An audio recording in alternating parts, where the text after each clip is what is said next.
This is Jason Maddox, President of Vulcan Security Systems in Birmingham, Alabama.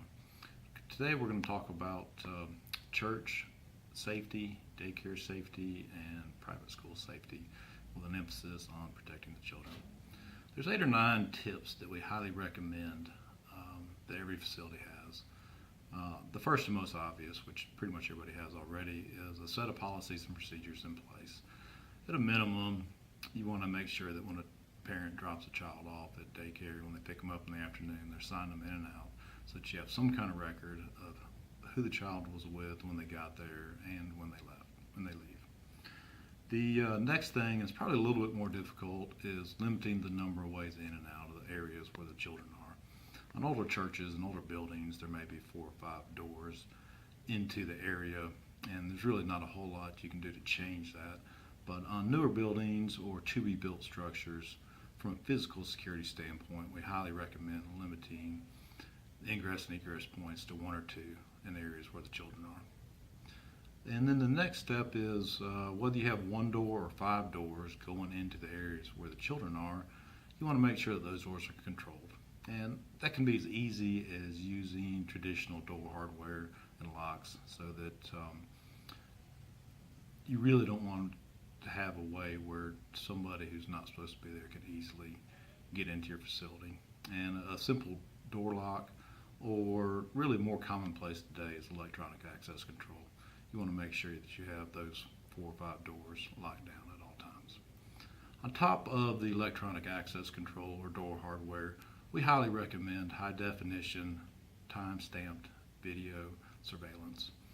And what this does is it makes sure that you have a video record of everybody entering and leaving your facility, and most importantly, very high quality images of children leaving the facility in the afternoon and who they're with, in case you ever need to identify the child or the adult that the child leaves with. If possible, we'd like to also get video record of the cars leaving with the children. And again, I can't emphasize enough how important it is to make sure that this video is time-stamped.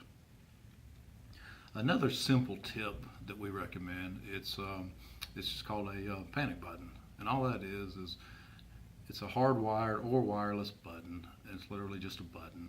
And most of the time you tie this into your existing burglar alarm. And in the administrator's office or 1 or 2 select employees' offices, there's a button, and they press that button in an alert situation. It immediately notifies the police, and the police arrive typically in less than 5 minutes. Another simple tip that we highly recommend for lockdown or emergency situations is just a deadbolt in each classroom, and it's a thumb latch deadbolt, so that if there's a panic situation or an alert, a lockdown, the teacher in the classroom can quickly turn the deadbolt, and the children in that room are reasonably protected. And then obviously in that situation, the administrator is going to have a key in case you need to gain access to that classroom. And then on top of the video cameras at the entrances and exits, we recommend just overview cameras in your common areas. Think about your playgrounds, your halls, and probably more importantly, the entrances to your bathrooms. You need to have video recordings of what's going on at all times in all of your common areas. And one of the last things we recommend is really as much about protecting the employees and the teachers as it is the children, and that is actually having video surveillance in the classrooms. And what this does is, in a situation where a child or a parent accuses a teacher of misconduct, think about a physical assault or even a sexual assault, if you have the video recordings, the administrator can quickly review the recording and determine if the employee or teacher acted appropriately, and 9 times out of 10, it's going to exonerate the teacher and begin a discussion. And the last thing that we recommend is a simple physical security assessment.